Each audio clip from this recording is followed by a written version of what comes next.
ជំរាបសួរបងៗទាំងអស់គ្នាសុខសប្បាយជាទេបងអ្នកលោកផ្ញើក្តីនឹករលឹកពីចង្អាយផងណាបងនេះចាបងសម្រាប់ថ្ងៃនេះគឺយើងចេញជាមួយនឹងគ្រឿងថ្មីបងសម្រាប់អីវ៉ាន់ដែលនៅខាងក្រោយរបស់ខ្ញុំនេះគឺប្រភេទជាកលេសហ่ะបងចាបងអានេះបងពាក់ជាមួយនឹង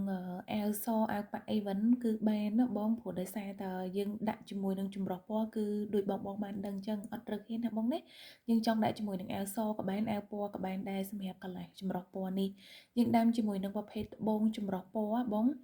មានទទឹមកដៀងបុតបឹងកញ្ចក់បងគឺសិតតែប្រភេទសាច់រឹងទាំងអស់ហើយខាងក្រោយគេនេះគឺយើងធ្វើជាប្រភេទកលាស់សម្រាប់បងដែលចង់បានជាបតោងអីវិញ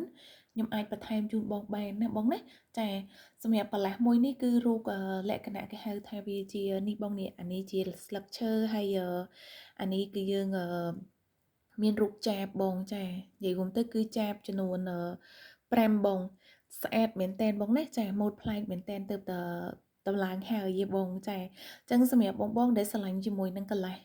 រូបចាប5នេះបងអាចចូលឆាតបានណាសម្រាប់តម្លៃរបស់គេគឺពិសេសជូនបងខ្លាំងមែនតែនហើយសំខាន់សម្រាប់បងអ្នកមីងដែលគាត់ពាក់ជាមួយនឹងអាវប៉ាក់និយាយរួមទៅឈៀងហ្នឹងហើយឈៀងស្បៃជាហៀងអីហ្នឹងគឺយើងអាចនេះបានអាចកទាស់បានចាស្អាតលេចចាបងអរគុណច្រើនសម្រាប់វីដេអូមួយនេះមានតែប៉ុណ្្នឹងទេបងចាអញ្ចឹងសម្រាប់បងដែលចង់ check ជាមួយនឹងតម្លៃចាសម្រាប់ចម្រុះពណ៌កន្លះចម្រុះពណ៌